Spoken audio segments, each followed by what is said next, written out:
Hello and welcome to Berlin qualifying here for Formula E, and about to throw down to Nicky Shields. And today could be his day. Yeah, I mean, he's had 3 poles in the past here, so definitely one to watch there.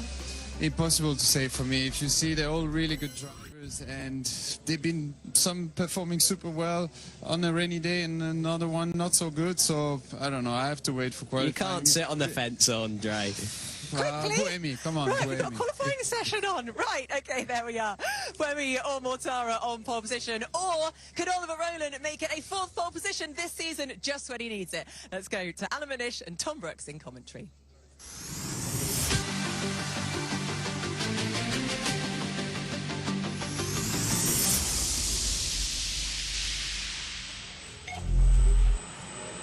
Well, a very good morning. Welcome along to round 14 of the 2025 ABB FIA Formula E World Championship. We're in Berlin for the second. Right, I'm going to take over briefly for things now that Joshua's left the commentary box.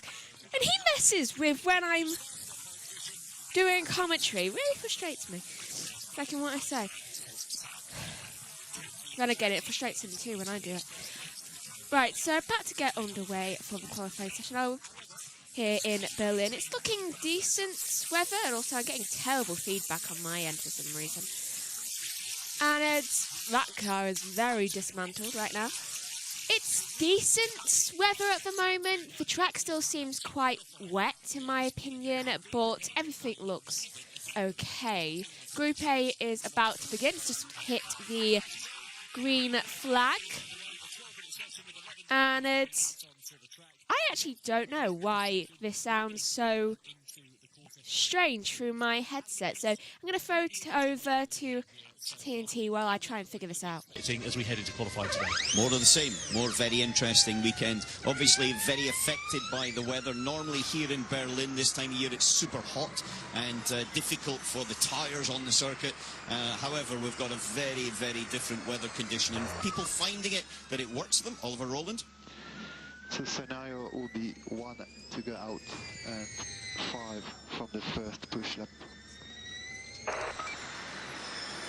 So good to hear there from Oliver Rowland saying go out and then sort of 3rd push lap is what he's expecting. So just a little bit of housekeeping about the drivers that are out in this group. You've got the 2 Nissans, so Oliver Rowland and Norman Natto's replacement Sergio Sette Camara is out. So you've got the 2 DS Penske's, Max Günther and Jean-Eric Vergne, the 2 Maseratis as well as James Hughes and Stoffel van Dorn as well.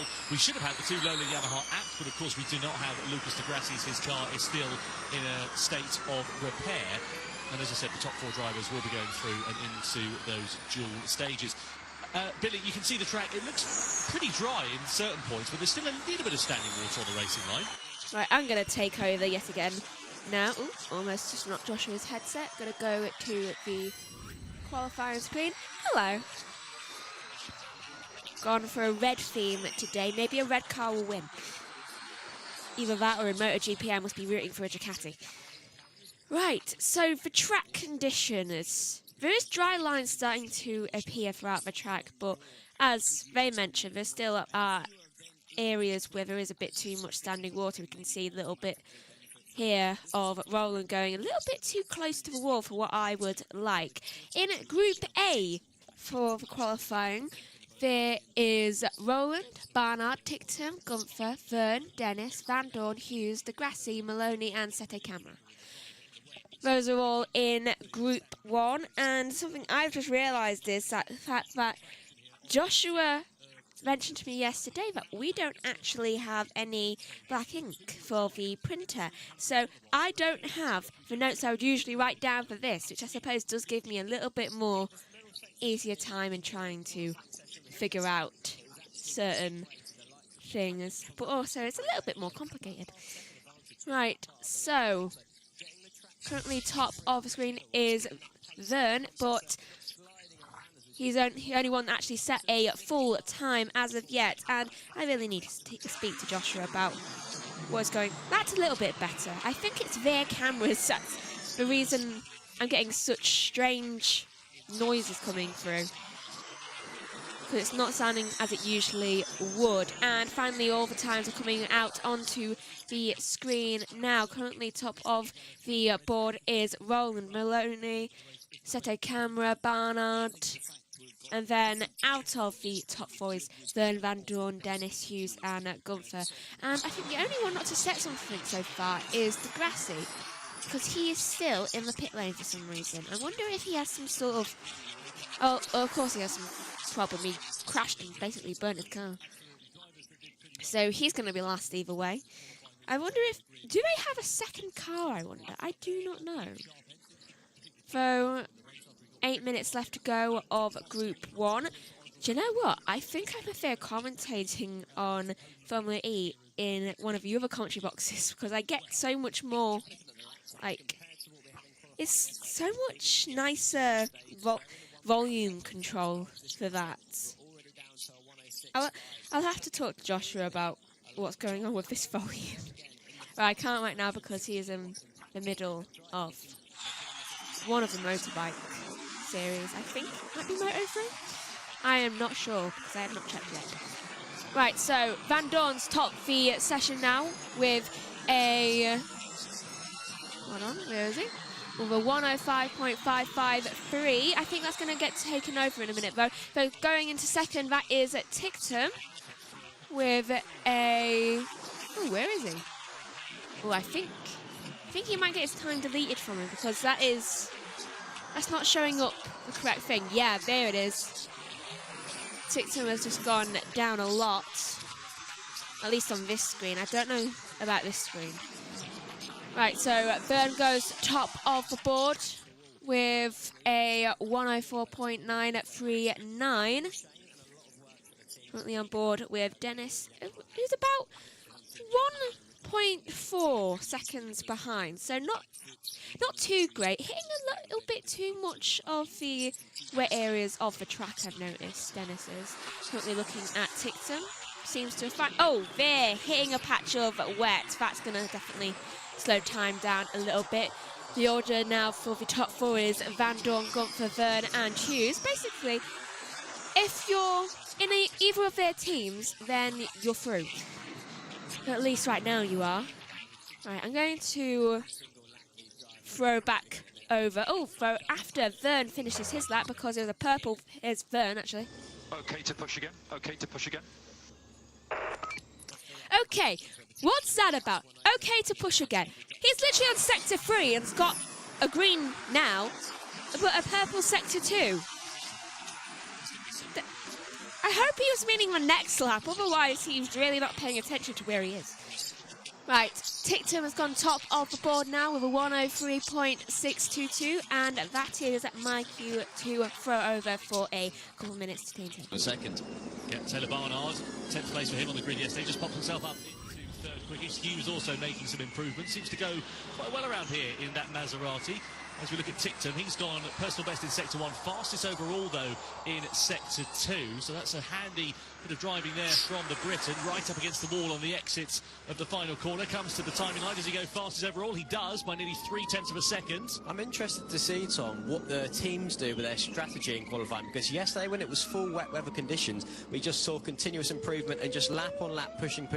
But where it's getting a bit drier now, you don't want to overcook these tyres, Alan. Yeah, I think they're going to do, sort of 2 push laps and then a cool lap to try and cool the tyre down and go again. But they've got to be very careful on that cool lap. They don't get then shuffled back to your point to ensure that they get the last lap, Dennis. That's purple turn 6. Just keep it up. So words of encouragement from Sean McGill, race engineer there for Jake Dennis as he comes across the timeline, goes to the top of the order by 10th of a second. What about Oliver Rowland? Hasn't really had much of a starry role in this set. He's on a build lap at the moment, isn't he? So starting on a push lap, but look at the rear instability even down to that first corner. Properly gives you an idea of how bumpy it is on this circuit. It's concrete and it's made up of different joins, and you can see how much the car was pattering going into the braking zone. Yeah, but the car looks a bit loose on entry. Floated it in there, okay. That's a little bit Oliver Rowland style, but it doesn't look like it's hooked up underneath him.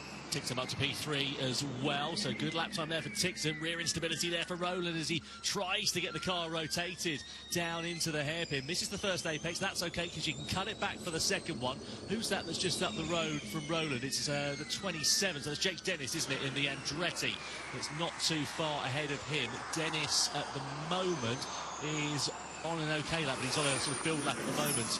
We just had a note on the timing screen, Durati under investigation for not setting a time in the first 6 minutes, given the car has got no wheels on the wagon and is a fair old state of repair. That's no surprise at all. As we look at Gunther then coming up into P3. Now, what about Oliver Rowland? It's been a bit of a messy lap for him so far, but he goes up to 4th quickest. Still 0.3 of a second away, though. And given the rate of improvement we're seeing, I think you're exactly right here, Billy. We're going to see last drivers across the line potentially being the quickest. And the times are definitely coming down. We're into the 1:2s now. And bearing in mind, in 300 kilowatts, I believe the 58s, high 58s, has been the fastest we've seen in this power mode. So we are now only about 3 seconds away from where they were in FP1. Yeah, but the thing is, this man, Oliver Rowland's still stuck down there in 6th, so if it finishes like this, if he doesn't pull a little bit more out of the bag, then he's not going to make it through to the dual stages. Just to remind you, in terms of the Drivers' Championship, to secure that today, he needs to outscore his rivals by 8 points. He's got a 50-point advantage, needs to be at least 58 in front at the end of this weekend. And if he gets pole position here today, that's an extra 3 points, so only 5 going into the race. But at the moment, it's looking like a bit of a tall order. He's Right, so I'm going to take yet again. Right, so currently the standings look like Vandal, Rowland, Gunther and Hughes all in at the top 4 and would look to go through to the duels. But in 5th is Maloney, 6th is Dennis, Vernis 7th, 8th is Seto Camera, Tickton is 9th and 10th is Barnard.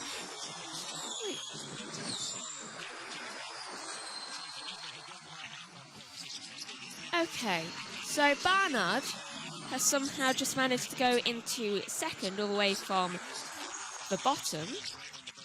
Where has he been hiding that speed? 2 minutes left to go of this session, and that is Tickton going up into 3rd. Apparently, if you're in 10th, you're going up into the duels now, so let's watch out for Sete Camera, who's currently in 10th. I swear, if he goes up into 10th, I will be so impressed. Goes up from 10th. I will be so impressed right now. Currently looking at Hughes, who has a green Sector 1, so looking a decent time, but what can his Sector 2 time be? I do not know. Go back to go into Sector 3, and it's a purple Sector 2.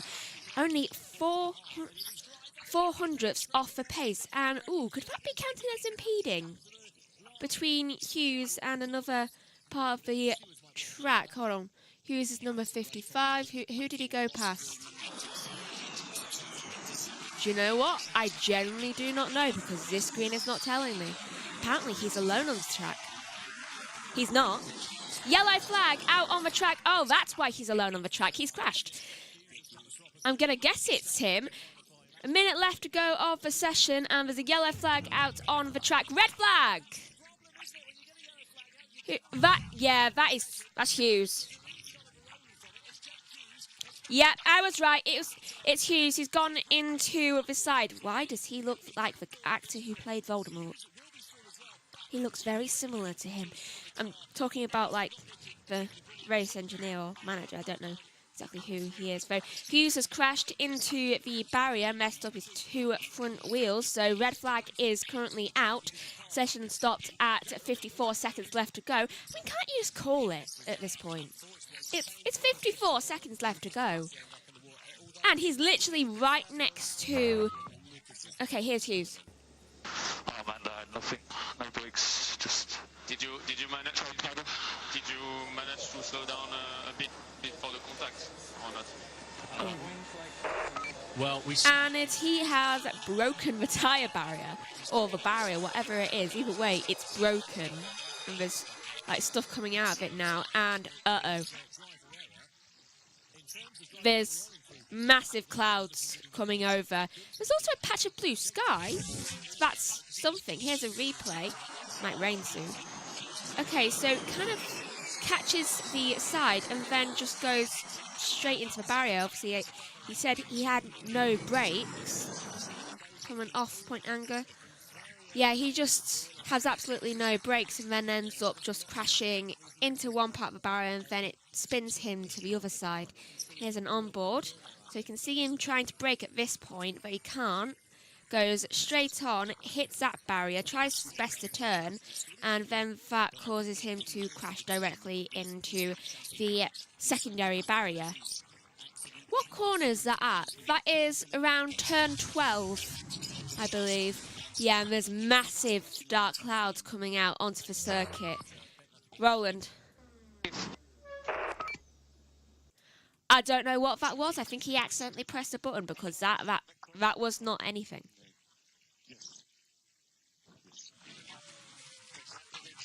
I do not know what is happening, though session stopped at 54 seconds to go, which honestly I would just say just end Group A here. There is no point in going out for a further run because none of them will be able to actually do a proper running time. Here's Roland again. Make sure you are on that like a car bonnet. Already on it, mate. I still did not understand that. I thought I heard the words car bonnet. And they've gotten rid of the screens for this, like the timing screens. So I will give you a quick rundown now that we're in a red flag period. Also, you can't see me when I go to check the things, so I generally think this needs to be moved again. Every time me and Joshua come in here, this is moved slightly to that side. Hughes is getting out of the car now. Hughes is perfectly fine. I think he's just a little bit frustrated with himself. He is in second position though, so ooh. If he's in second position, Hughes under investigation for causing a red flag. I mean, if you want to put the brakes under investigation, sure, go ahead, but he had no choice in this matter. I never understand why people investigate the people who cause the red flags. Just like, I'm sorry, they didn't want to crash either.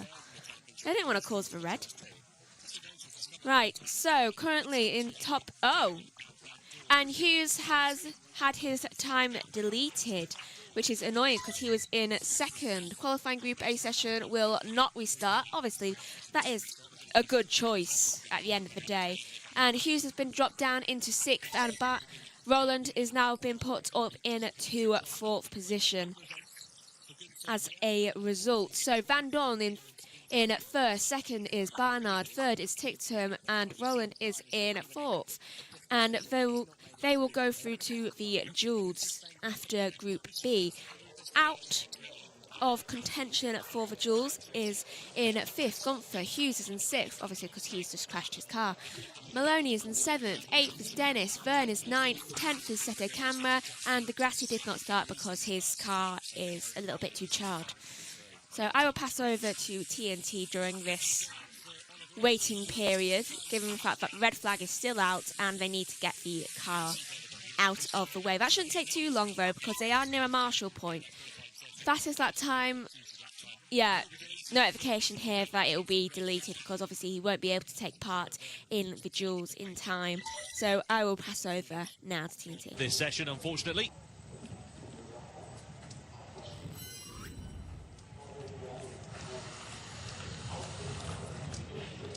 They could say Thumbs down something. then for Jean-Eric Verne at the end of Group A qualifying. Let's get the idea of how it all worked out then. So Stoffel Van Dorn progresses forwards for Maserati MSG. Taylor Barnard, Dan Ticktum and Oliver Rowland making a trio of Britons all through as well. Jake Hughes caused a red flag, had his lap time deleted, and that means that he will go no further. His car was at the barrier, so he wasn't going to anyway. Jake Dennis was on a bit of a flyer at the end of that one, but sadly was not able to complete the lap, so he ends up 8th quickest ahead of Jean-Eric Verne, Sergio Seto Camera, and of course no lap time there for Lucas Degrassi in the lowly Yamaha app. He was in the wall.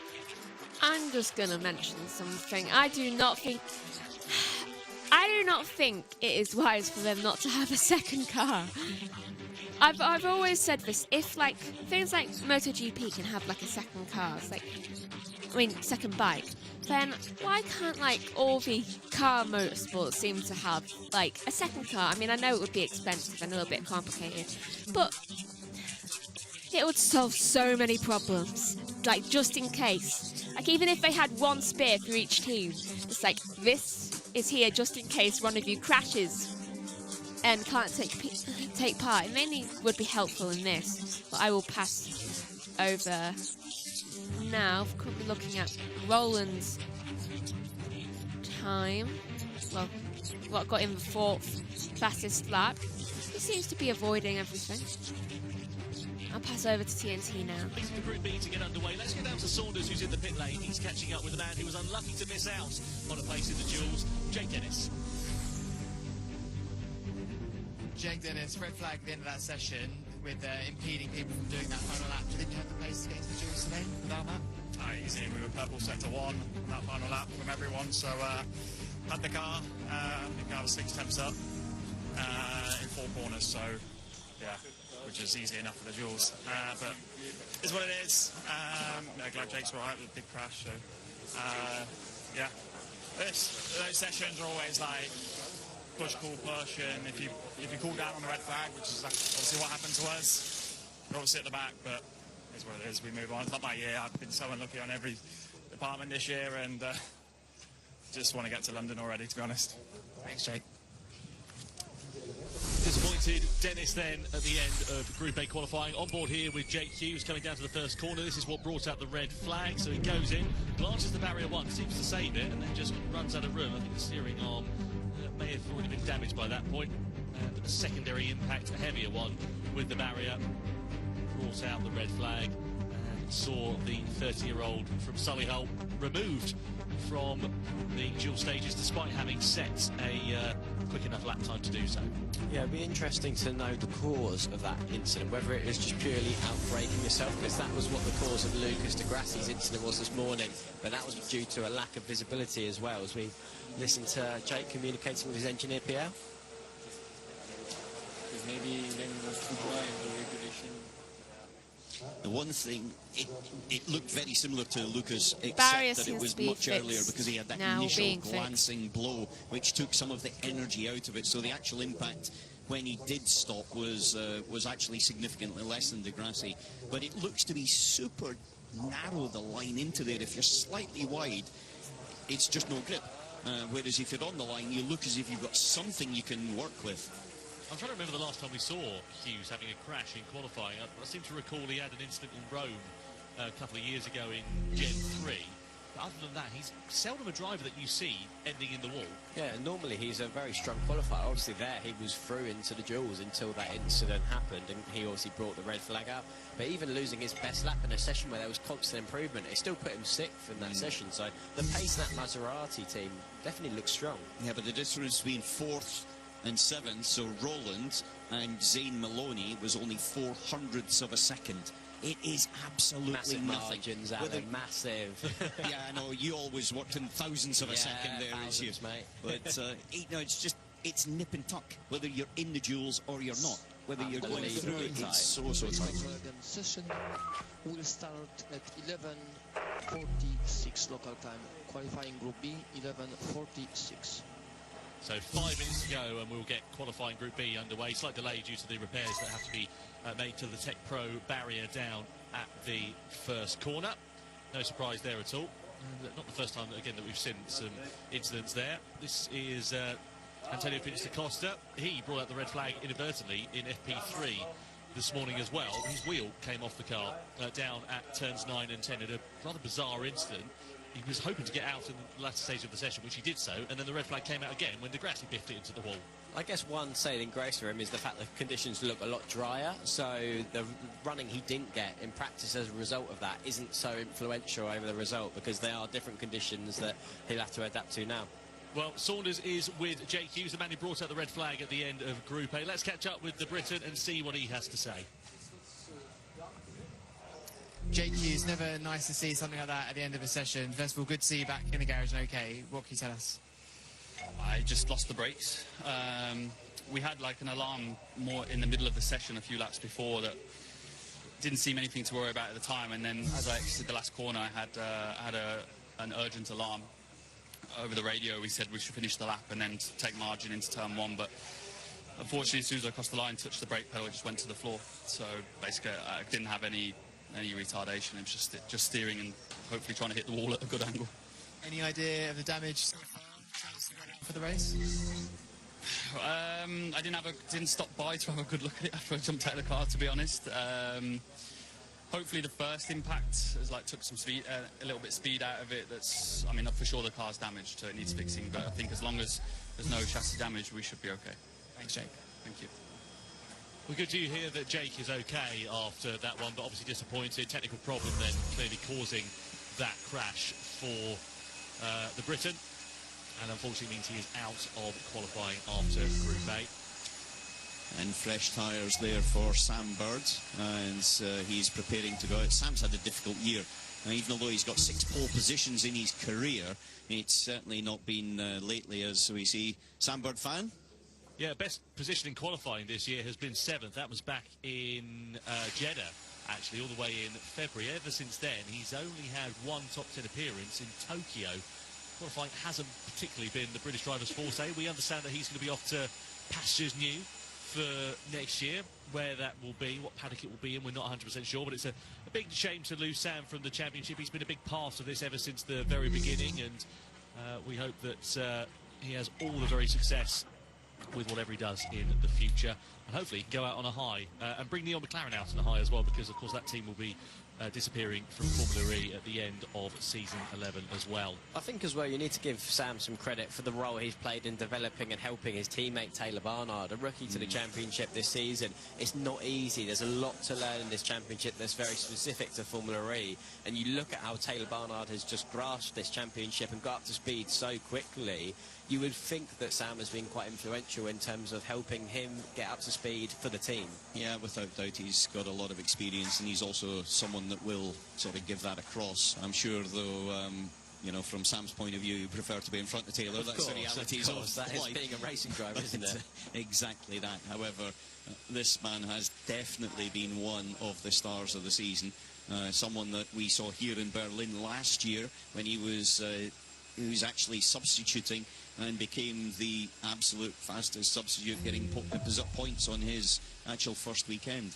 Yeah, first full weekend, wasn't it? Because he jumped in the car the weekend before in Monaco, but, you know, yeah, didn't have a chance to do all of the practice sessions and so on. But as you quite rightly say, Alan, it was a brilliant full weekend debut for Taylor Barnard this time last year. And, again, strong performances for him yesterday after a challenging race for a lot of the drivers. As we look at Oliver Rowland, just debriefing after that session. You kind of feel for Oliver Rowland, don't you? Because everywhere he goes this weekend, the cameras are right on his back because he's in the fight for the championship. I'm sorry, leading the World Championship by 50 points, you kind of feel sorry for him. But we talk I about don't think there's anybody else on the grid that feels too sorry for him. No one on the grid, the other drivers, but from a media point of view, the attention and the pressure that's on him this weekend to wrap it up with something that we don't see in Formula E normally, it always goes down to the wire. So just when he thinks he's got a break and he's made it through to the duels, it gets busy again for him.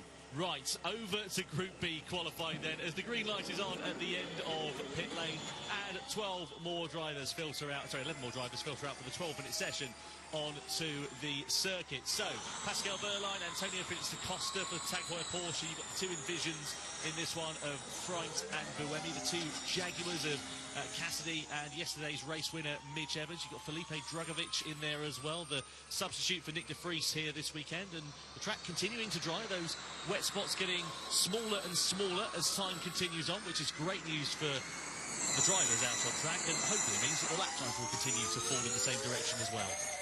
And the 2 Envisions are the last 2 cars to go out, Robin Freins and now Sebastian Buemi, so everybody's out onto circuit. They're looking clearly to be dropped off the back and to have a clean run without all this traffic sort of build up and the fighting for position, so that they can start their lap focusing and ensuring the tyres and the brakes are at optimum temperatures. So it's interesting here going out of turn 6 and 7 in towards turn 9 there, because that line looks quite wide actually going into the first hairpin, and it really narrows down, doesn't it, how dry it is going into the next hairpin. That's the thing, I think a lot of it is making sure that you actually... Right, I'm gonna take over again briefly. And, oh, It's Evans. looking pretty dry. Yeah, it is looking dry now, but there is a massive cloud coming overhead, so I'm not too sure how long that will stay that way. But lap times currently have not started yet, currently on their first run round. In Group B, we have Cassidy, Wehrlein, da Costa, Mortara, Buemi, Muller, Bird, Freins, Beckman, and Drugovich. Is that how you say it? And Wehrlein? Next lap, so let him by if you don't want to. So Oh, I didn't realise that they actually write it down as well. Like, with what F1 do, and the others. They need it bigger for writing. Right, so currently Cassidy is top of the board, so he'll probably go passing the line first. Lap times have not been set yet. They all seem quite faster on their opening lap though. So that is something. And purple sectors 1 and 2 for Cassidy right now. So best keep an eye on him. Just going to increase this just that little bit more. Right, so times are now coming out onto the thing. Cassidy has gone into the pit lane because he has done a 1:00.398. A lot faster than what Group A were. Okay, and... Okay, no, that was Evans. Oh, Verline. Gap 2 behind is currently 4 seconds to Mortara. Just keep bringing your tires in. Okay, so be careful of the tyres. Okay. Maybe I will turn this down a bit. Because you can still hear them, kind of. Right, so Evans, top of the board right now with a 1:00.3898. Muller is second with a 1:00.461. Frines is third with a 1:00.522. Buemi is fourth with a 1:00.568. The Costa is fifth, sixth is Cassidy, Bird is seventh, Beckman is eighth, Drugovic is ninth, 10th is Mortara, and Verline is in 11th. Very unusual for Verline to be so far behind, though Cassidy has now entered the pits as well as Evans. So both of them are deciding that. Ooh, I bet they've seen that cloud and are thinking, I need to go get more information. Also, they've both done quite decent times. Cassidy could use coming out again. Though I'm just going to check the weather radar and pass you back over to them for a little bit. Fastest of them, Mitch Evans on a 59.7. In the same power mode that we've got right now, where they're currently down to a 1:00.3. Seems like, compared to FP1, the lap times are going to be very close to where we were there. Yeah, I wonder how much of an improvement the drivers will be able to make in the closing stages. We're into the 59s now, first of all, with Antonio Da Costa, 59.8, so right on cue. He is right on the pace, so that's good news there for Da Costa. Bird also making an improvement, not quite breaking the 1 minute barrier. Felipe Drugovic, though, on an absolute flyer. His first race in a single-seater car since 2022.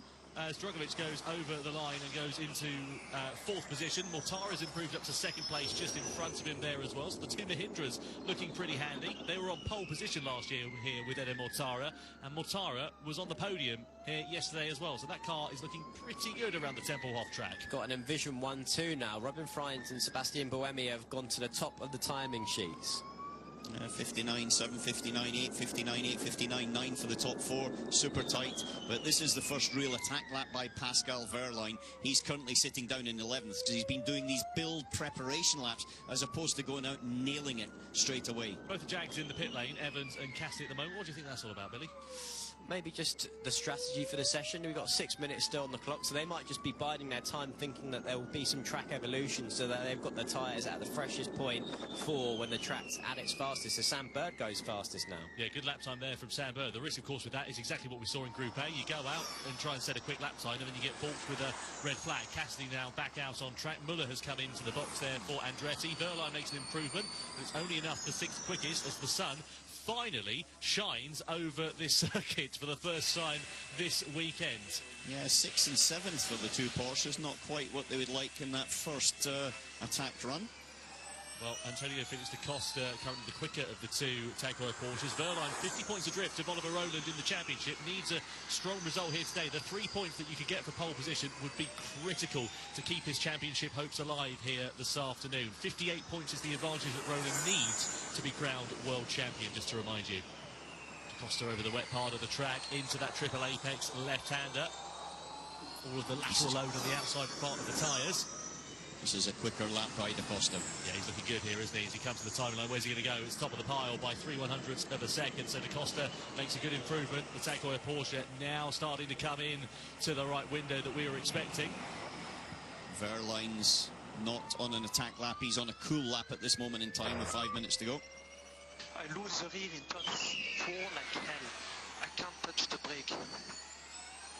That's a change of direction. Turn 3's a left, and then you go immediately into a right-hand 90-degree turn 4. And in that change of direction, that's where the stability of that Envision isn't quite what Sebastian Buemi wants or needs.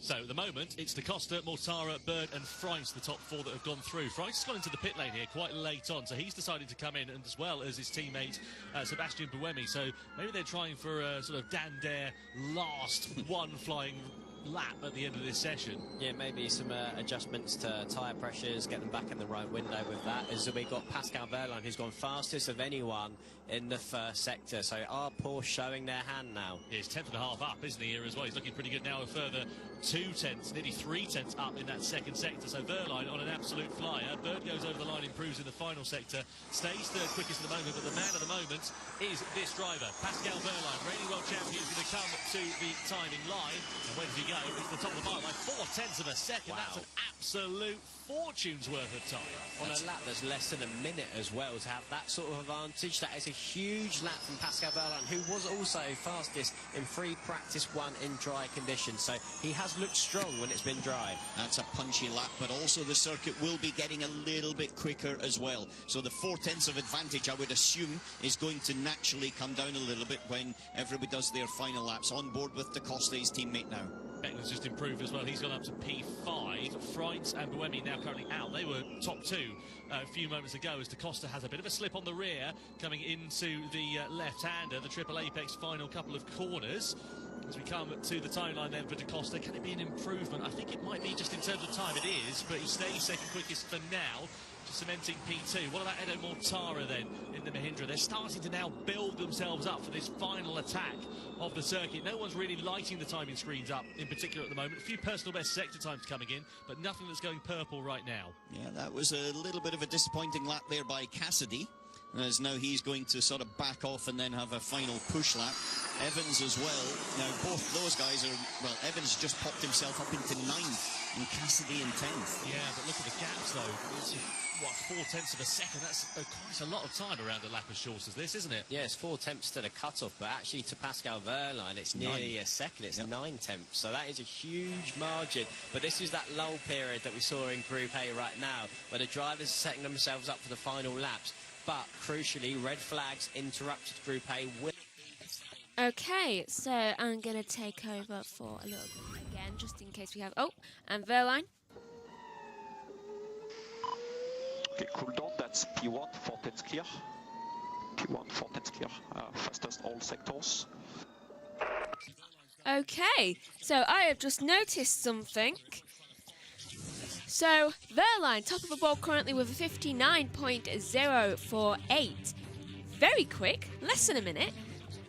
Da Costa is second with a 59.353. Mortara is third with a 59.506. Bird is fourth with 59.519.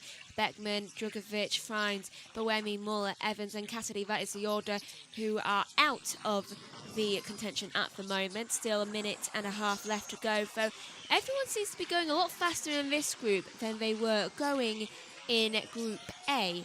Because all this lot, every single one of them have managed to reach less than a minute in their timings. Let's hope there's not any more troubles with the brakes from any of the drivers. Minute left to go of the session now.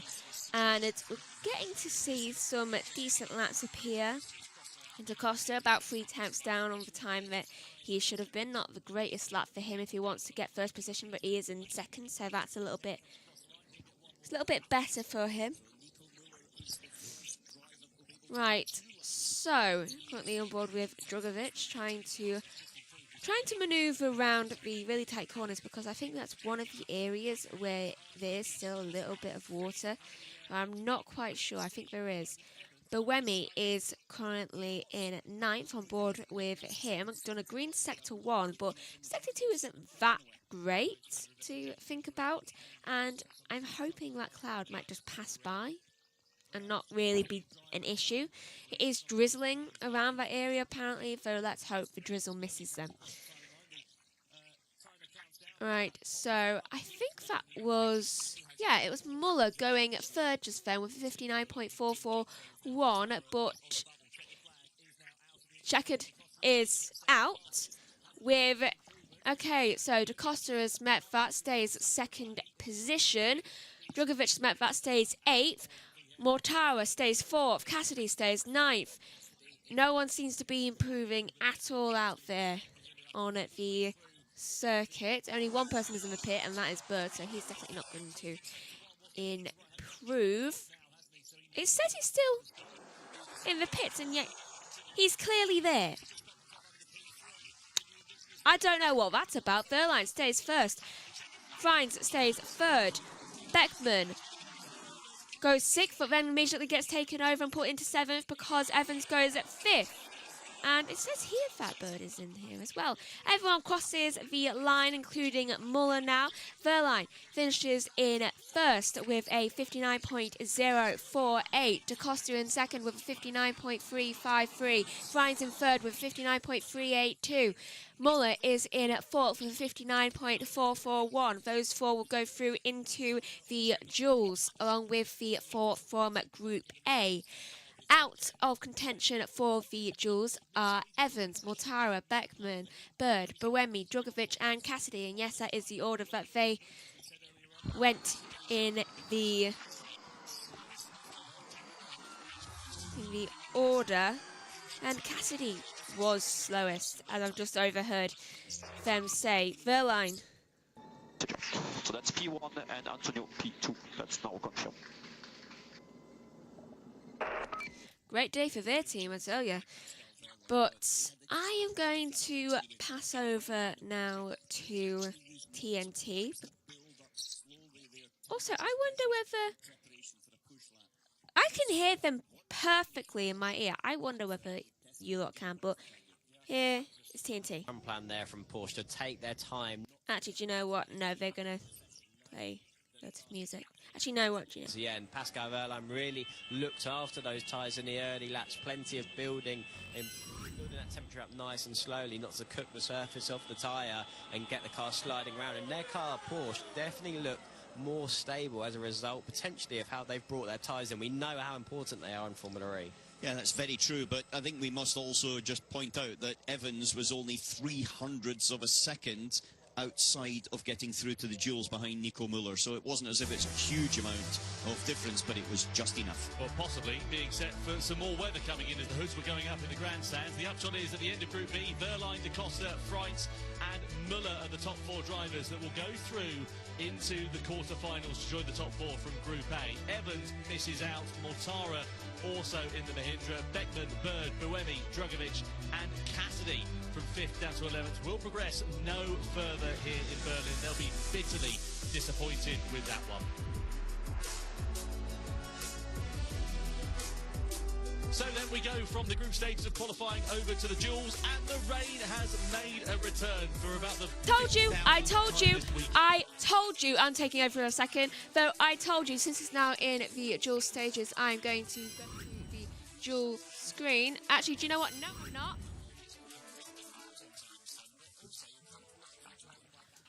No, I'm not. Given that is a complete wrong thing that is on the dual screens. I'm going to sort that in a sec. Though it is raining now, and it's going to be very interesting duels now. And I'm just going to go quickly talk to Joshua. Tricky conditions that they've faced without on track, but there you can see the umbrellas definitely up. The rain returning. Yep. I'm just starting to head outside, and it is raining. Like a Scottish summer's day, is it? It's like a Scottish summer's day, winter day, autumn day, spring day, day. 4 seasons in a day. Well, we have to say the 2 Tag-Heuer Porsches working pretty well there, and also Nico Müller confirming the Porsche powertrain looking handy around this track in 4th. Yeah, without doubt. They've been very strong in that respect, and they've done a good job overall. Nico Müller's been quick, I would say, in most situations, but Pascal Wehrlein has been very strong. He was only in qualifying yesterday, he struggled a little bit. Robin Freins on the front row of the grid yesterday, and he is also going through the duels. Yep, we're going to have Barnard versus Tinctum first up in the quarterfinals. Van Dorn will be up against Oliver Rowland as well in quarterfinal 2.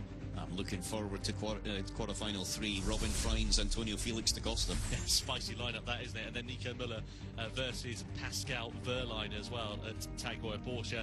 This is the round of the moment, though. 0.3 of a second, the advantage he had at the end of Group B qualifying. Well done there to Pascal Wehrlein, as he now gets himself prepared and ready to go. What goes through your mind at the end of a session like that there, Alan? You've got a nice advantage, but of course we've got weather coming in now, you've got more power, you've got all-wheel drive. How do you adapt your mindset to it? You've just got to, every time you go out, though, it's different, because now they go out with 350 kilowatts. So from that perspective, you're in a position where every time you're on circuit, and especially this weekend, they've had to adapt every lap. So I think it's just a case of keeping calm, breathing, and making sure that you're prepared for all of the eventualities as much as you can.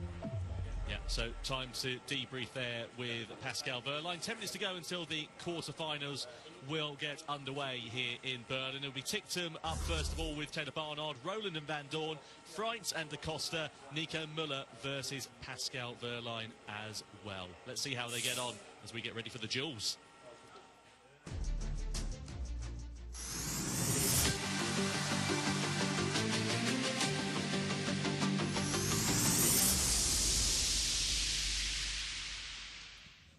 Right, my problem has been fixed now with the dual screen. That includes my camera. Joshua's kindly come and fixed it. I interrupted his commentary. But I'm going to pass you back over to TNT now that everything is sorted again. Yeah, it's quite sad for Jake Hughes. He was, I think, in P2 and got his lap deleted. This is the rule, but, you know, they tried to make that rule so you don't, you know, put a good lap time and then crash and then you're safe to go into the duels. But a bit unlucky for him because it was a technical issue. I don't think the car decelerated at all. So yeah, it feels a bit sad. I feel a bit sad for him. He deserved that. He was doing well. But yeah, Oliver Rowland is happy. He's in the duel. He can duels. He can recover. But yeah, it was a relatively big impact. Not too big, but yeah, I don't know what happened with the systems of his car. Just clearly not his fault there. So yeah. Happens sometimes, but unfortunately for him. And then an incredibly quick lap from both the Porsche drivers there. Pascal Wehrlein 0.3 up on his teammate Antonio Felix da Costa. So he is undoubtedly going to be one to watch in the dual stages. He will be for sure. I think the track was changing a lot in Group B in that second session. They seemed to have a different strategy in terms of they were building the tyre temperature quite slowly at the start. We saw Jaguar drivers spending quite a lot of time in the pits at the beginning as well, and I think they were trying to make some setup changes because they were obviously a lot stronger in the wet and then both missing out going forwards to today into the dual stages. But in terms of the championship fight, we've got all of our top contenders going through into the duels. Oliver Rowland will be going up against Stoffel Van Dorn in the duels. Now, Stoffel has been in the duels but has only qualified P5. That's been his highest, so he's never actually won the quarterfinal stages. So is Oliver Rowland, how hard is he going to push? Let's see. I mean, both will push very hard. You know, that's the nature of the sport. There's only going to be an outlap to recognize a bit the track conditions and see where to brake and what to do. Also, the driver's been talking a bit about differences in tires, which is a bit more the case when it's wet. So that could play a role also in the performance. So let's see who gets the upper hand. But yeah, Oliver Rowland's quite good in the right, but this morning, like we've seen him struggle a bit. So yeah, will be a tough one for him. And of course, you get the extra power going up to 350 kilowatts as well. So it's a lot to handle. It is, and actually, I think this is quite a difficult surface right now. It feels super slippery. You've got this little layer of rain that's coming in. Obviously, the drivers aren't going to know what the track's like. They're going to get that outlap. But Van Dorn, he was the fastest in Group A this morning, and Oliver obviously just scraped in. So I think Oliver will be feeling the heat into this first dual stage. Now, the other thing, Jaguar, what's going on there? Having had their first result yesterday where both the drivers were in the points, neither of them have got through to the duels, including yesterday's race winner Mitch Evans, totally off the pace. Yeah, very difficult day for them, especially when it dries out. It looks like they can't keep up with the performance of Porsche powertrain, for example. In the wet, they were doing much better. So yeah, either a bit of tire pressures or the way they extract the performance from the tires, or it's just the general package. I think only one powertrain did well. I think it was one from the Vision Racing team. So yeah, but they're good in the race. So when you look at Nick Cassidy, what he did yesterday, how he moved forward, so yeah, let's look out for him. Well, let's find out how Mitch Evans reflects on that qualifying session. He's with Saunders. Mitch Evans, incredibly tight qualifying groups there, narrowly missing out on the duels. But we do know what is possible in a race like today here in Berlin. Yeah, obviously a shame. It was one of those sessions that could have gone either way. Obviously, evolving track, very hard to predict the conditions, to know what to do with the tires, how hard to push. So it could have been better, could have been worse. But we were kind of predicting it to be wetter than what it was, so that didn't really help things. But I think the race today is going to be, track position is not going to be as critical, hopefully. But yeah, I guess we'll be starting kind of mid-pack, so it's not a disaster, but it's always nice to be a little bit further up. Thanks, Mitch. Good to hear from Mitch Evans there. Changing conditions. Quite interesting looking at the duels as well. So Pascal Wehrlein is going to be going up against Nico Müller.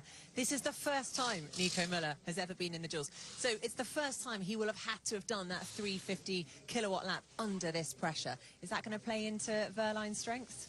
Well, Wehrlein's very strong in qualifying. Under pressure, he does really good. So for sure, he has a bit more confidence there also from the performance from yesterday. And Nico Müller is looking for a good result, so let's see how he puts it together. Definitely he wants to end the season on a high, so it will be a good show. Yeah, and also I suppose you've got to use your quarterfinal to practice for the semi-final if you're getting through it, and ultimately whoever you go up against in the final. Let's take a look at how the duels now sit and who will be going head-to-head with who. We do know that it is Dan Ticktum against Taylor Barnard there to kick things off in the quarterfinals. Then it will be our championship leader, Oliver Rowland. All eyes on him, hoping for those 3 valuable points against Stoffel Van Dorn. Then Robin Fries will be going up against the Porsche driver, Antonio Felix da Costa. And then Nico Müller against Pascal Wehrlein. Also really keen to get those 3 points in the bag. So that is how the quarterfinals are going to look. I might have to get some pole position predictions again. Now we know who's getting through, and also the fact that the conditions are turning, the sun's coming out again. Do we need the umbrella? We don't need the umbrella. It's all very confusing. Yeah, what should we do? A little dance with it.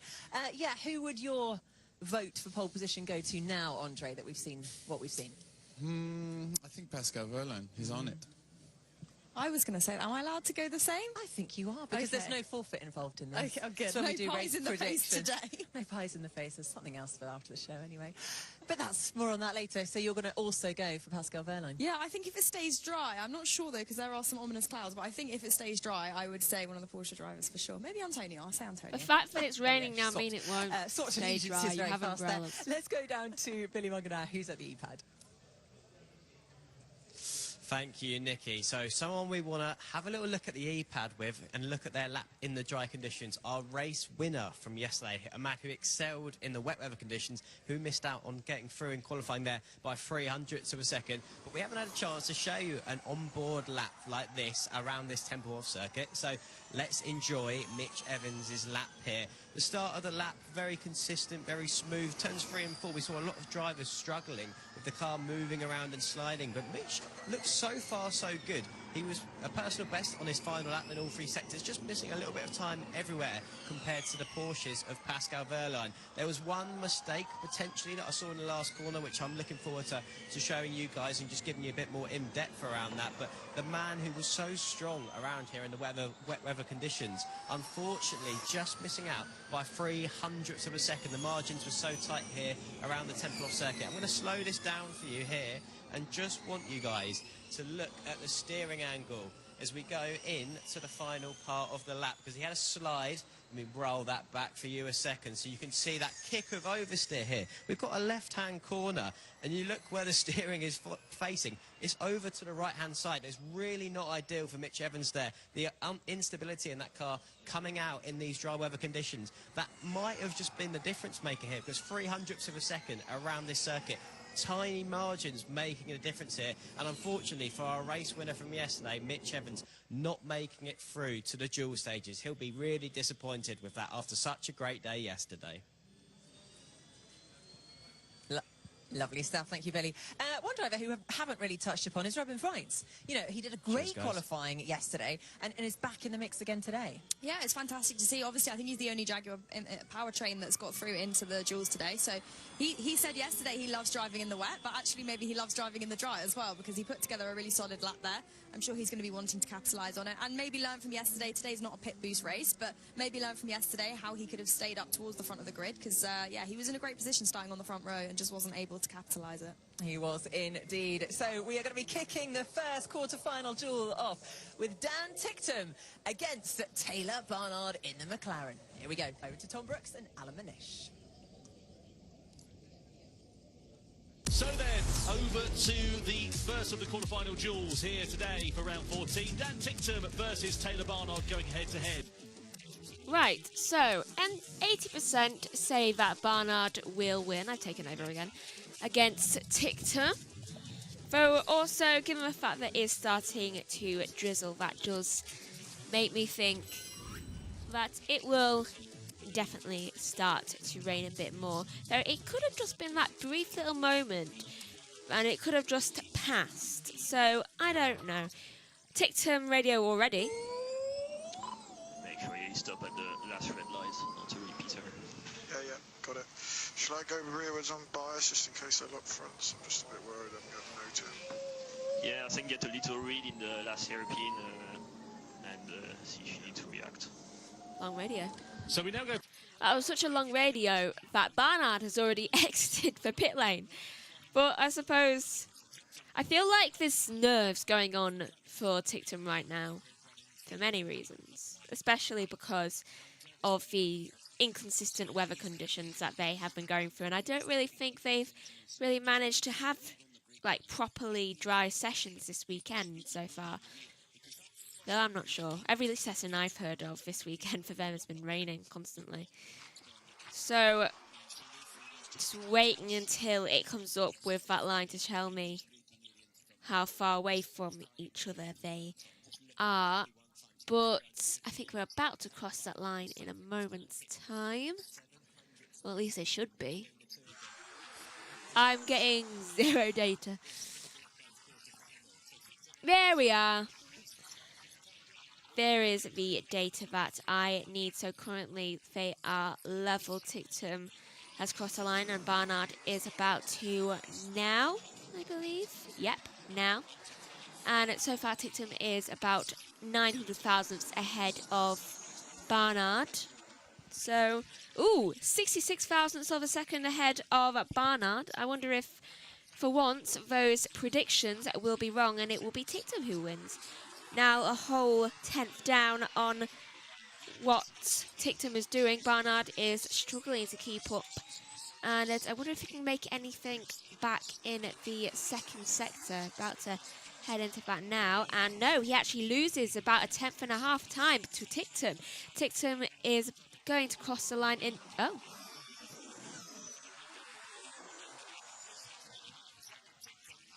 What?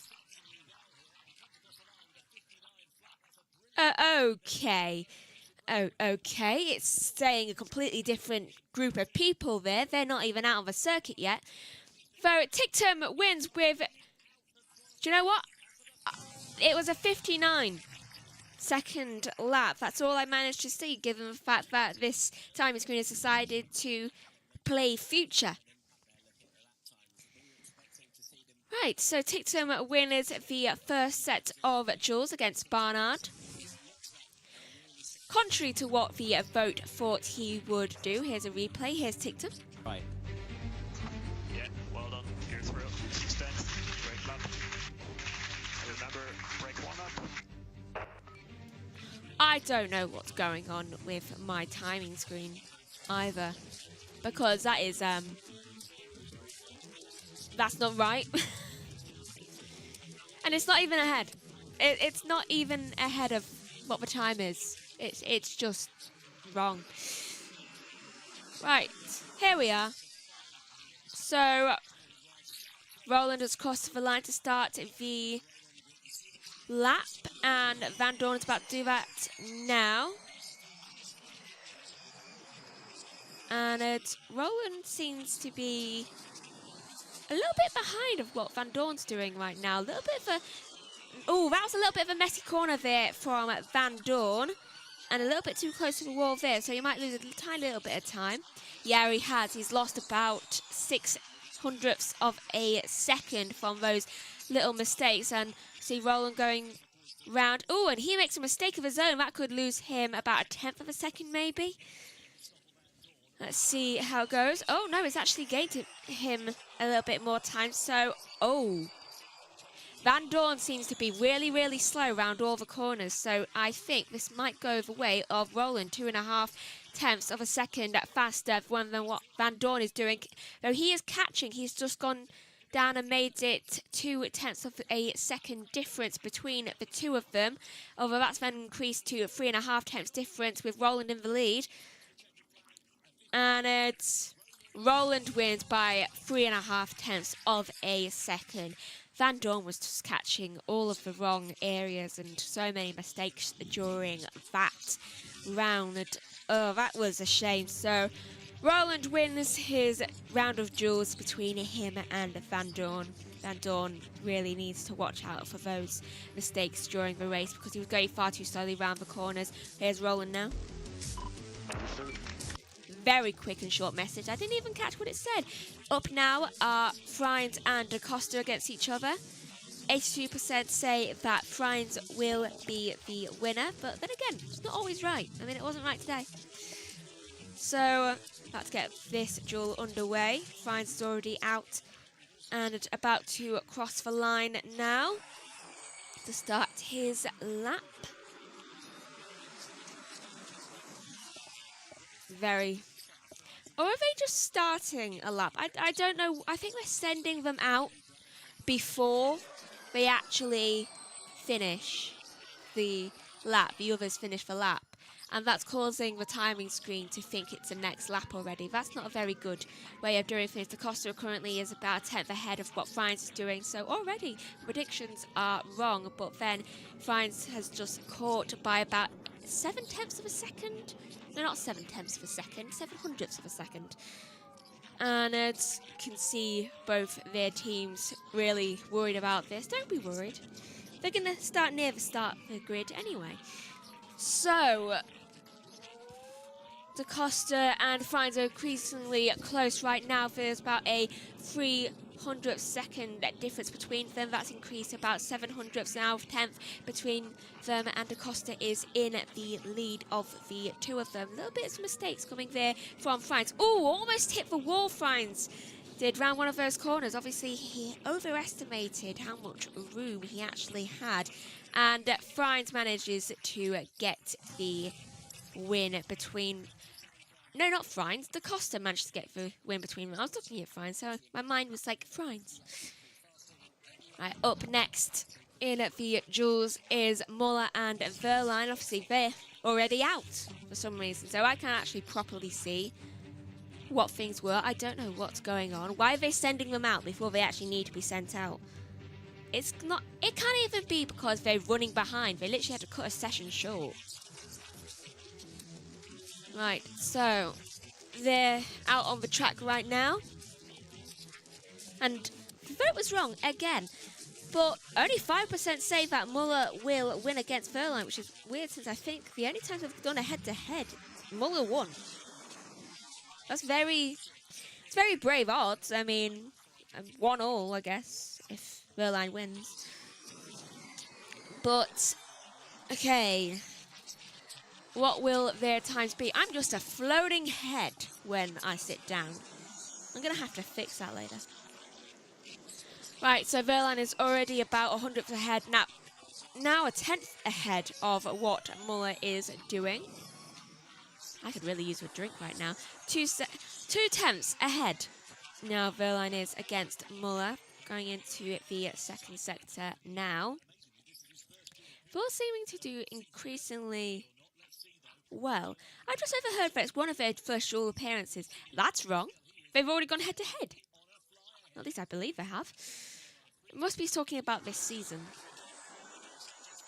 Well, yeah, season. So, Verline is about 5 tenths ahead of what Muller is right now. Can he manage to keep a hold of that lead? I don't know coming into the final sector. I mean, the time is increasing all the time. 6 tenths of the difference between Muller and Verline manages to win the duel. Very good from Verline, especially given I could have sworn I saw him last earlier on the grid. Obviously, he moved up into one of the 4th positions, but still, it did worry me a bit. Right, so that is the first round of duels done. Then going into the next round, which is the semi-finals. I'm going to pass over to... Actually, do I have enough time to pass over to TNT? I do not know. I hope I do. So I'm going to pass over now just in case. They will be absolutely critical to close the deficit down to Oliver Rowland in the Drivers' Championship and keep his hopes alive for another day. Tom, I'm getting ahead of myself here. I'm already looking to the potential final that we could see here with Oliver Rowland and Pascal Verline potentially could line up in a final against each other. Okay, good job, mate. Fastest. 57.8, fastest of the session. Sun is out a little bit as well now, and so the circuit will be heating up. Slightly different conditions again, especially more for Tictum and Roland, because when they were out at the beginning then it was still a bit greasier, a bit colder with some drizzle. Well, let's remind you how we got here then for round 14 in the duels. Tictum versus Barnard up first of all, Roland versus Van Dorn, Price versus Da Costa, and Muller versus Verline. From the quarterfinals we see Tictum and Roland going head-to-head in semi-final 1. And then we'll see the 2 Tagboy Porsches of Antonio Felix Da Costa and Pascal Verline facing off against one another. No love lost between those 2 drivers this weekend, but what is the lineup for the final going to look like? So just under 10 minutes to go until the duels for the semi-finals will get underway. This man here, Oliver Rowland, it's now action stations for him. He needs to outperform Dan Tictum. In terms of the lap times, it's quite hard to compare between them because track conditions were constantly evolving over the course of that lap there, Billy. The upshot is Rowland was the quicker of the 2, just. The tire, do what you need for the tires and think about. Oh, what a lap. So we'll be against Antonio, second car out. Great lap time there for Pascal Verline. Just needs to do it twice more and he's quit in. Yeah, I mean, the session, every single quarter-final there, the track was definitely getting drier. And I think now, if it stays like this, we are in dry conditions, completely dry conditions for the drivers. The same as what we saw in free practice 1. And Pascal, very happy with the car balance, very happy with his lap. He just needs to replicate it, Tom. Yeah, it certainly does. So preparations now ongoing. What do you think they're going to be doing? You know, are they making changes to the car between these sessions? If you're Pascal Verline, you go, do not touch this car. This car is on rails right now. Don't do anything to upset the balance. You hear that? He said, oh, what a lap. That is absolute satisfaction with the lap he did. He knew it was a good lap, but it was tidy everywhere. He was extending the gap all the way through. He had a big delta in the first sector, over 0.2 of a second. Yeah, go to the coffee bar. Don't touch the car at all. So, Pascal Verline and Antonio Felix Da Costa, these are the 2 drivers who will be going head-to-head in the semi-finals. These are their laps from the quarter-finals. So let's have a look at the comparison between the 2. Yeah, different conditions that they were both facing out there. And Antonio Felix Da Costa was about 4 and a bit temps slower than Pascal Verline, so potentially a track a little bit dry, but also we did see Pascal had 3 temps in hand in Group B in qualifying. So he's just been a man, Alan, that's just been really comfortable in all conditions. He's very focused. He's very quick in qualifying. We know that. And he's actually extremely focused in terms of making sure that he comes out of this weekend with the maximum points possible. And to do that, starting on the front row is the best place to do it. Slightly different approach there in the second hairpin of turns 8 and 9 there. Pascal Verline not veering it off quite as much as Antonio Felix Da Costa. That's the only real noticeable line difference that I can see looking at the side-by-side comparisons here. But they have a little brief moment to go over any data and to assess where they're at with each other. But at the minute, it's Pascal Verline with the upper hand, you have to say. Yeah, keen to see what the conditions are going to do between now and the semi-finals. The rain looks like it's staying away for the time being. There's certainly some brighter skies that we've got overhead compared to what we had earlier on this morning, and indeed for the remainder of this weekend. Up first, though, it'll be Dan Ticktum versus Oliver Rowland, and that's going to be a very interesting fight between the two British drivers as we wait for Da Costa to get himself ready for his semi-final.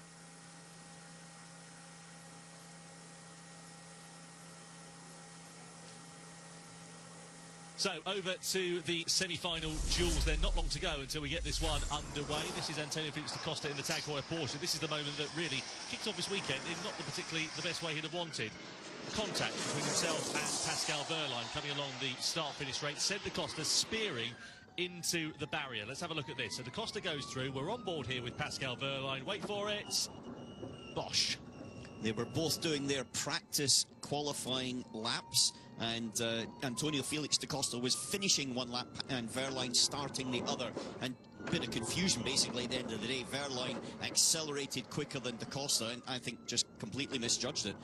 Something that's worth noting, Alan, just talking about the fact that there's two teammates there, and obviously you can see Florian Modeling are really disappointed, but how they've bounced back from that, because we were all, when we saw that, thinking, this is not good for the team dynamic, this is going to be real tensions in the garage, but in the wet weather conditions they were strong yesterday, and they got two cars in a semi-final today. Completely, and yesterday he also had a grid penalty as well due to that incident, dropped him down to 9th on the grid, came through to 2nd and was super competitive.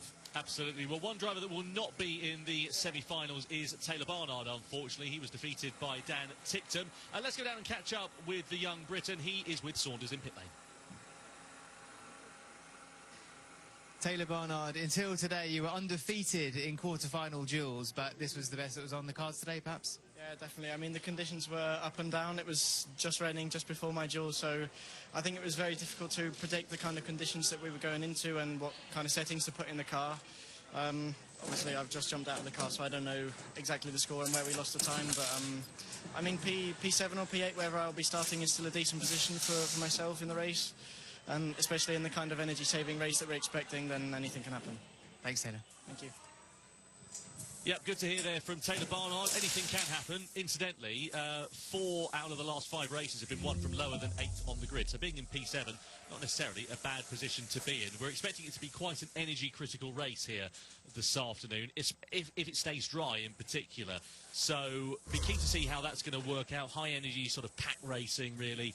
The wide nature of this circuit will certainly elevate that as well. So being in P7, I think he's got a good opportunity to get a strong result if the car is quick under racing conditions. Well, he's been pretty competitive and feisty and able to get himself up into 3rd in the championship so far this season, so I think Taylor Barnard, without doubt, will be in the mix somewhere. Finished 4th yesterday, and so we now look at Oliver Rowland. Absolutely. Well, one other driver who will not be out in this session is Nico Müller, and he also caught up with Saunders a few moments ago. Nico Müller, your first appearance in the qualifying duels, so a great step up in performance in qualifying, but to go up against a contender like Pascal Wehrlein, never easy. No, but first of all, yeah, happy to have made it into the duels finally. I think we had the potential, at least in Jakarta, so and a few occasions before that as well. So finally in there, and then, yeah, a bit of a dive into the unknown with, the conditions being tricky and stuff. I think we didn't have our tires in the best shape anymore as well after the strategy we opted for in practice and qualifying. So that didn't help, but all in all, yeah, I think we can be pleased with that starting position, even though I expect a race where that doesn't really matter so much, but we'll take it. Thoughts ahead of the race from where you're starting? Yeah, it will be a jungle today out there. I think there will be lots of slipstream effect around this track. We start with relatively low targets. That means the consumption we aim to consume per lap is relatively low on average. So, yeah, well, I think we'll see lots of overtaking. Thanks, Nico. Thank you. Lots of overtaking sounds like a good plan to me. We'll see what Nico Müller can do from where he's lining up on the grid, heading the Andretti Porsche charge. Well, let's remind you of how we got here then for the duels ahead of round 14. So Dan Ticktum and Taylor Barnard going head-to-head against one another.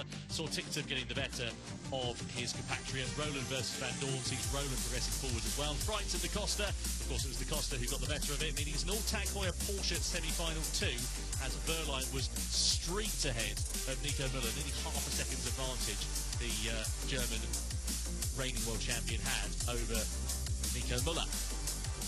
So then, over to semi-final 1, Dan Ticktum versus Oliver Roland. Now, Dan Ticktum has been brilliant over the last few weekends. Let's not do him any discredit. However, Oliver Roland, we know he can really pull it out of the bag. What do you think is going to happen here, Billy, with your crystal ball? Well, I've got a stat for you chaps. They were 4th and 5th in free practice 1. How much do you think separated them? Enlighten me. Go on. They did the exact same lap time. So talk about being close. This is going to be unbelievably close based off that. Yeah, I'm keen to see what's going to happen here, because we can see that the Porsche powertrain's working well. No, surprise there. Right, I shall take over now from that. Tell you what, that little break really has helped my voice a bit, since I really need a glass of water, which I'm going to get once this all finishes. So, really need one. Right, so first up for the semi-final duels, it is Roland and Ticktum, and I hope that the screen does not do that weird thing again. And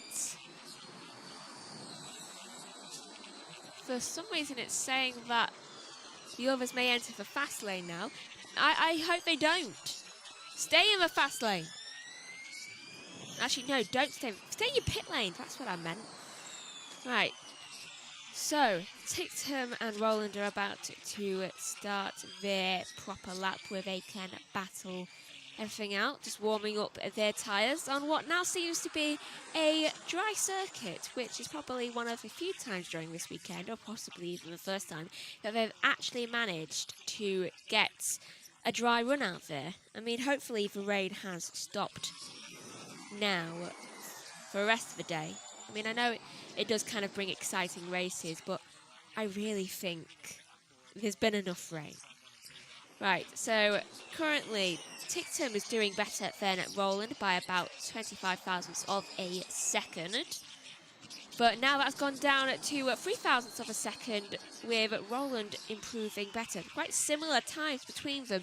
They have quite a similar pace, an identical pace around the circuit, and I'm really curious to how this will go. Ticktum manages to get about a 10th ahead of what Roland is currently doing, and it's done that thing again.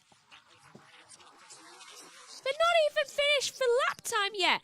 Roland is catching, now down to 76 thousandths of a second difference between him and Ticktum. Ticktum still in the lead by that much, however, about to cross the line. Ticktum goes about a 10th faster than Roland, and Roland cannot catch up enough, so Ticktum ends up winning this semi-final duels, meaning he will go through into the final and onto the front row of the grid later on in the race. At least I presume that's it. Next up for the semi-final duels, it will be between Da Costa and Wehrlein. Aren't they the same team? Or at least very similar teams? I do not... Yeah, they are the same team. So, teammates going up against each other now, which will be an interesting one, because then we're seeing the same car go around the same track in the same conditions, see which one is better. Also, I don't know why, but Da Costa and Buemi always remind me a bit of each other. Just a little fact there. I think they have similar noses. That's what it is. That's why my mind always thinks they look quite similar. Right, so they've headed out on to the track now, and let's see. Also, if anyone is putting stuff in the chat, I don't actually have the chat open with me, because Joshua has his laptop, because he is currently covering, I think it's World Superbikes that he's covering now. So, ooh, Wehrlein's already flying ahead of what Da Costa's doing, and I bet his team feels so conflicted at the moment, just Which one do we root for? Verline is about 0.2 of a second ahead of what Da Costa is doing currently. Now he is catching slowly, 2.5 now the gap between them. Though Da Costa, if he just manages to get a little bit faster, and if Verline manages to make a mistake, which he's not going to, given that Verline has just gone up to 4.5 thousandths of a second. No, not thousandths, tenths of a second. Gone up now to 6.5 tenths of a second faster than what Da Costa is doing. Verline's got this one in the bag, unless he crashes out right now. He's won at this duel, and Verline wins the duel between him and his teammate of Da Costa, meaning that he will go into the final alongside Tictum and go on to the front row of the grid for the race later on. I wonder which one will win. I have a feeling Verline might get the lead, but honestly, Tictum has been looking so dominant today. Verline. Against Tictum in the final. Against Tictum in the final. Being notified of who he is against, and I am going to throw over, since I don't know what their plan is next, whether they're going to take a little break like they did before. So I'm going to pass over to TNT now. Oliver Rowland was the third fastest qualifier, but he's got that penalty to deal with as well. So this is huge for the championship. The points are one thing as well, Billy, but we also know the pressure. It just adds a little bit of pressure into that system. Playing devil's advocate here, we've got Tictum in a Porsche powertrain car. This is their home weekend here, Jaguar Porsche. There's a lot on the line in terms of the teams, potentially the Drivers' Championship as well. Where are you going with this, Tom? Well, where do you think I'm going with it? What do you think that they'll be having a quiet word? You tell Dan Tictum he's got to finish second. Good luck with that one. Good point, well made.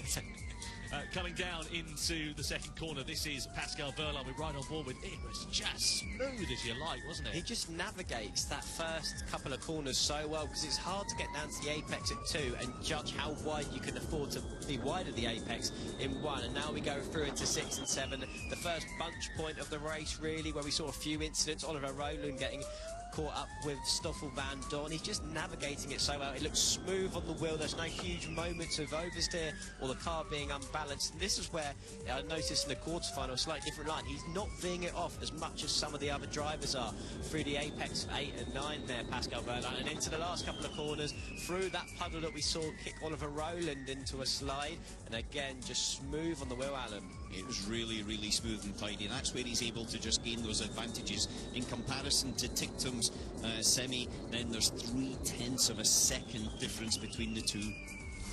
Yeah, definitely Verline's one to lose this one if he can get the lap time on the board.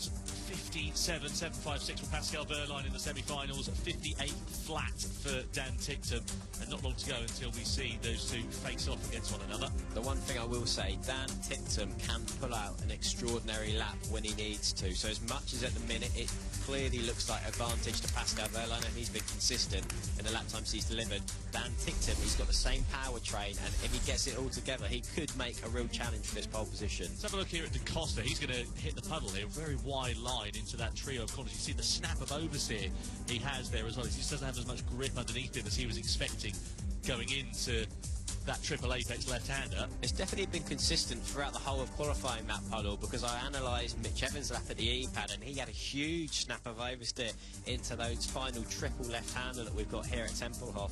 He was actually almost full opposite lock to the right-hand side for a left-hand corner, Alan, so a bit of a Scandinavian drift.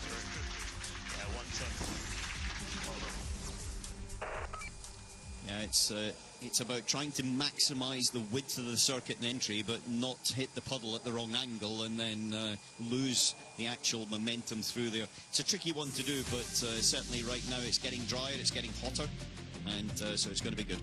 So then, this is how we got here for the duels for round 14. You can see we had Tictum versus Barnard, Rowland versus Van Dorn, Freitz versus Da Costa, Verline versus Muller.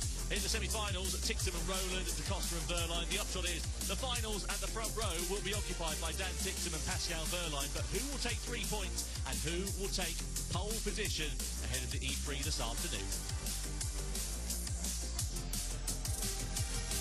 So then, not long to go until we get this one underway. About 5 minutes or so, we'll see these cars out on track for the final time in the dual stages of qualifying.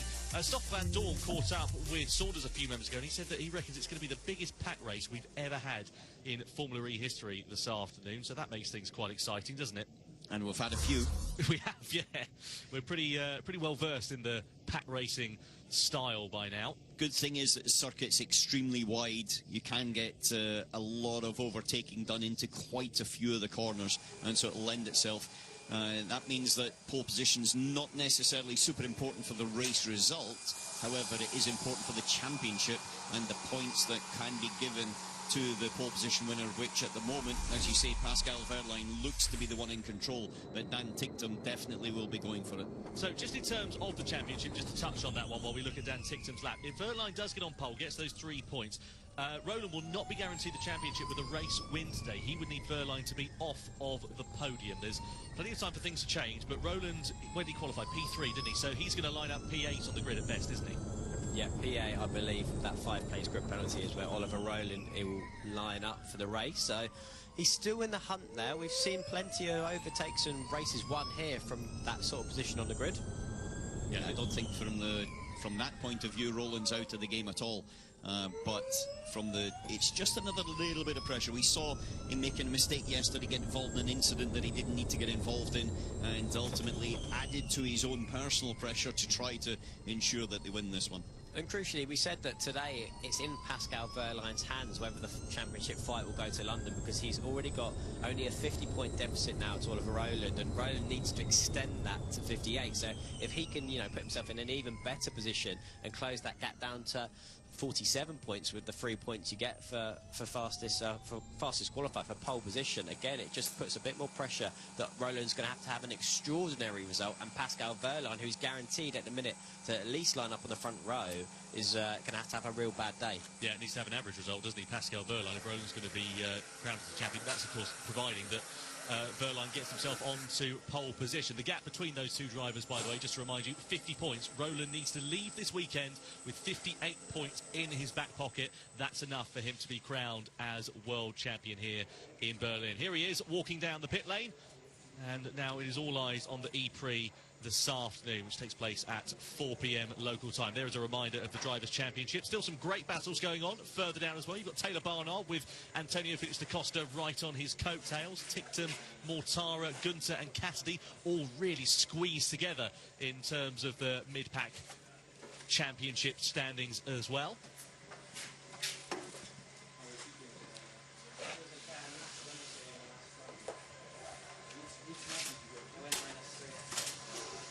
So just a couple of minutes to go until we get the finals underway for round 14. This man will not be taking part in it, unfortunately. He got as far as the semi-finals, set the third best lap time that we've seen in qualifying, but he will line up P8 on the grid with a 5-place grid penalty.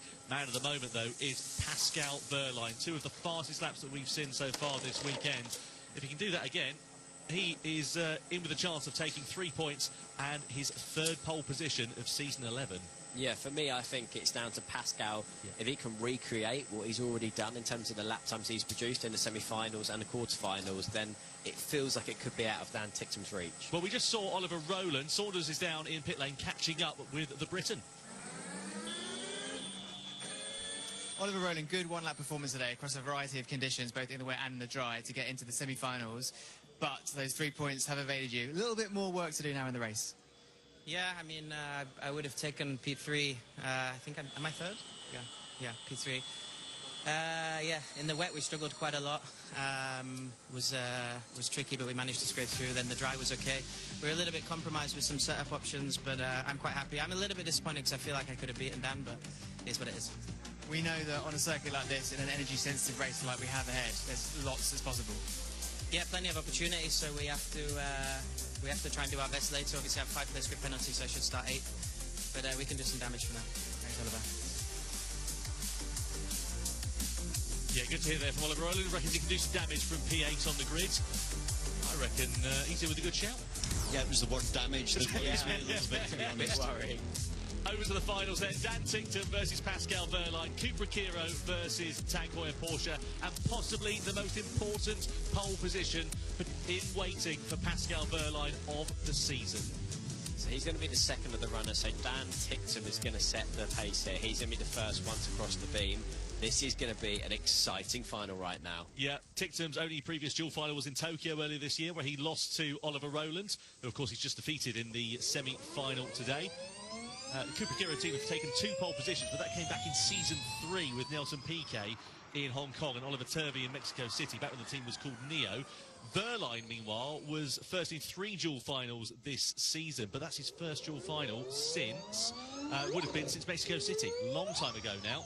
So we'll see how this one is going to work out as he blasts out onto the Berlin circuit for the final time in qualifying trim. Crucially, what is left of those tyres? They have put a few heat cycles now through those tyres. Pascal Wehrlein has been, by definition, pushing to the limit because he's been the fastest in the quarterfinals, the semi-finals. He was fastest as well in group qualifying, so he has been the man to beat.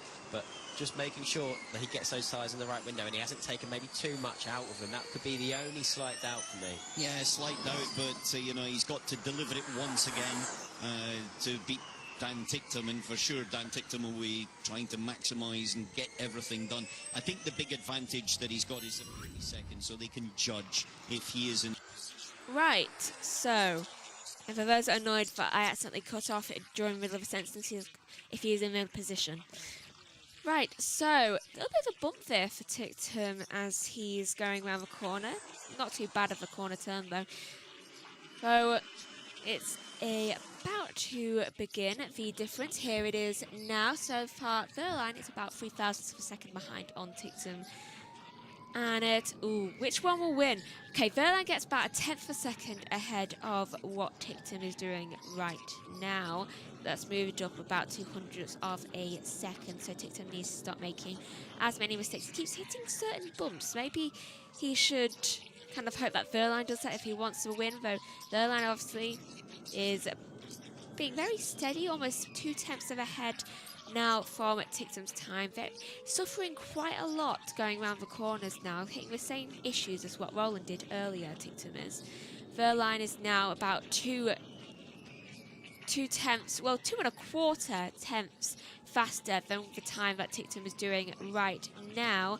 And, just had to go down a little bit by about a 10th of a second because he hit a bump and that managed to unheave him a bit, though. That doesn't matter. He still managed to finish that lap with about 10.5 ahead of what Tincton was doing, meaning he has won the duel, or final duel, and is in pole position for the race later on. Joshua will be covering that, I believe. I am not completely sure. It is a championship race. Oh, Wehrlein? Fine. Very, very well done. Really good job. Very happy from Wehrlein there. So, and we've managed to get through qualifying with only a tiny bit of rain, so that is quite the achievement. And I just heard the door go, so I wonder if Joshua is, he's done with this, and he makes an appearance. It's just finished. Wehrlein? Yeah. Yeah, thought so. Now look at the timing screen. By about a 10th of a second to Tincton. That's not bad. That's not bad around this track. Hello. Hello. It's been red flagged in Moto 2. So, Oh, jeez. Well, you can join us for the end of this. yeah. Oh, the joys. Yeah. Right, so, with Joshua's appearance, have you seen at all anything? No, I've not seen a thing. Which is handy going into having to cover the race later. Yeah, you haven't really missed much. That is doing a weird thing, though, when it comes to the duels. Oh, I know, it does it all the time. So, it was a good qualifying session. Only a slight little drops of rain. It managed to pass quite quickly. And we only had the one red flag in Group A. Yeah, it works. A little bit of problems around bump issues. Rowland went out in one of the duels because he kept hitting issues. Oh, thank you. I'll let you go now. I'll take Thank the end you. of this Thank you. and hand it down to Nikki. Bye-bye. Cheers, Megs. Let's head down to Nikki. Yesterday he was so disappointed not getting the win, and when he's in that zone so focused, like, he's very hard man to beat. I've been his teammate, and sometimes he excels, he gets everything right, doesn't put a foot wrong, and yeah, it was very impressive to see. And obviously the Porsche powertrain here for the home race, very strong. The top 3 are Porsche powertrains, so it's a good day for them. Yes. Yeah, an incredibly strong performance from Porsche. Dan Ticktum, though, battling there, just 2 tenths off the pace. But what was lovely to hear was Pascal Wehrlein's reaction to his lap. It was a real kind of woohoo moment, which is very rare from Pascal Wehrlein. He's always a very cool customer, isn't he? Definitely emotion. It was important to him. It was important the way that you said, Andre, that he built it up as well. And he knows that that just puts a little bit of extra pressure onto Oliver Rowland. He realises that that was an opportunity, and he took it, and he grabbed a hold of it. Very, very good lap, but I have to say, an extremely good qualifying. Yeah, amazing. The team's focus is on the team championship, but when you know the mindset and the psychology of a racing driver that still has a chance to win the championship, for sure he doesn't give up and he keeps his championship alive. It's a good result from Roland, but still, you know, he will put on this fight until the end and try to bring it to London. Yeah, exactly. I mean, Oliver Rowland, obviously, because he does have that 5-place grid penalty, he does drop from P3 to P8. But actually, if you look at what Pascal Wehrlein did yesterday, he qualified in P9 and we're still on the podium in P2. So, you know, it's not all over, is it? Oh, without doubt, it's not over. We've seen Roland coming through from the back many, many times in the past. And to be honest, I think it could go anyway. I think qualifying was about the 3 points. It wasn't really much of an indicator for the end of the race. So what's going to happen at the start of this race then? Who's going to maximise the opportunity? Well, let's see. It's an easy track to overtake. You know, you can drive 2, 3 wide here. So let's see if it will be dry. Who is the most efficient? Who uses the tires the best? And who stays out of trouble? You know, nothing. You're not safe from anything here. And as we saw yesterday, it's easy to pass one driver, but then you hit the driver in front. That's what happened to Oliver. So we can see a lot of that today. Yeah, absolutely. But before we do get into all the race action, I think shortly we will be hearing from our pole sitter, Pascal Wehrlein.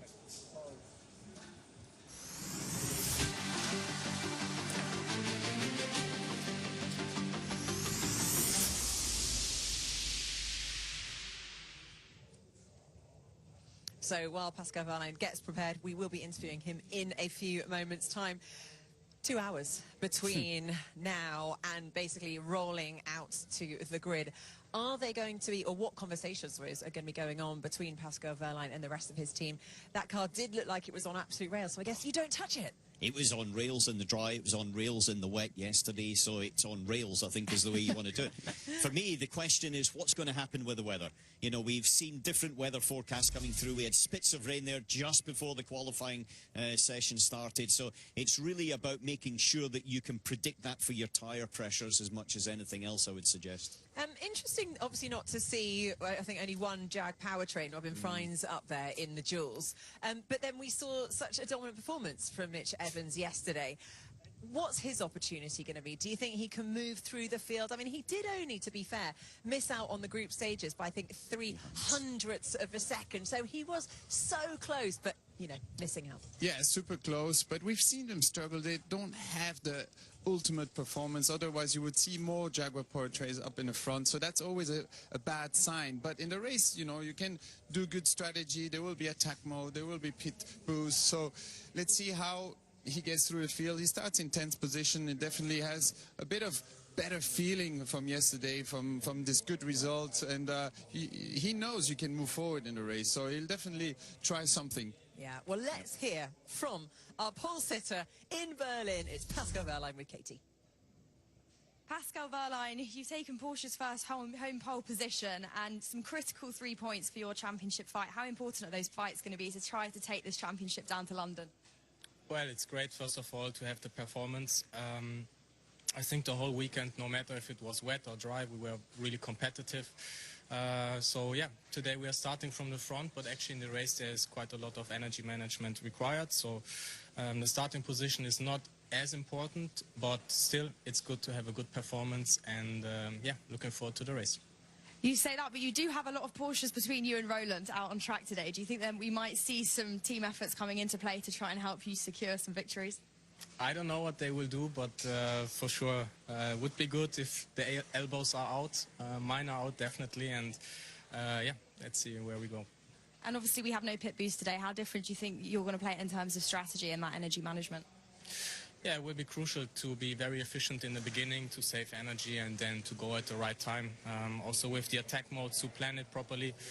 Yeah, I guess you want some slipstream in that race, so leading the whole race doesn't feel like a good option. But the good thing is we have Dan very close, Antonio's quite close, so should be okay. Have a bit of protection there. Okay, well, congratulations. It's time to present the Julius Baer Pole Position Trophy, presented by Veronica Papouche and Minna Hagel, Flughafen Tempelhof Accommodation. A nice bit of silverware for his trophy cabinet. Yes, Antonio Felix da Costa, his teammate, isn't going to be far behind, starting from P3. Now, we saw at the start of the weekend, those two had a clash in FP1. Okay, it was a mistake, and Florian Modlinger had to have some pretty stern words to say, guys, you know, give each other some space on the track. But at this point in the championship, there's a title on the line. How's that going to play out? Well, that's going to be interesting to see how Porsche will be able to control these three guys, because, you know, obviously their focus is on the manufacturer's championship. If they can have a sniff of the driver's title, they will do, but there's still, you know, the individual motivation of each driver, and that sometimes you can't control it, you can't stop it. And Dan wants to do well as also, he knows he has a Porsche powertrain, but he doesn't race for them, he's not paid by them, so he wants to put on a good performance as well. To you know, he won in Jakarta, he feels like he can do it, so it's to look out for. Let's hear from Dan Ticktum on starting from the front row of the grid in P2. Dan Ticktum, another front row start off the back of a win in Jakarta. The momentum's really building for you. Yeah, it's good. No complaints. We've obviously seen the standings in the team's championship, and we know the pressure that Porsche are under. Was there any conversations before the duel on playing the team game? Absolutely not. No, I think as long as you're starting in the top three here, you know, if Pascal's starting in the top three, that's good. I mean, with the Porsche 1, 2, 3, so it's good. Yeah, it's good. Good luck for the race. What a breakthrough season Dan Ticktum is having at the moment. I mean, what a way to, you know, not finish the season, because we've still got the doubleheader in London, his home race, but a brilliant position to be in. Oh, he is. He's had a really strong run. He's always been quick. Dan's always been fast, but now he's been able to actually deliver it. And the result in Jakarta, I think, is a breakthrough for him. So there we have it. That is the front row. All set. Pascal Wehrlein in pole. Dan Ticktum alongside. But the teammate of Pascal, Antonio Felix Costa, getting in on all the action in P3. Join us for the race in 2 hours.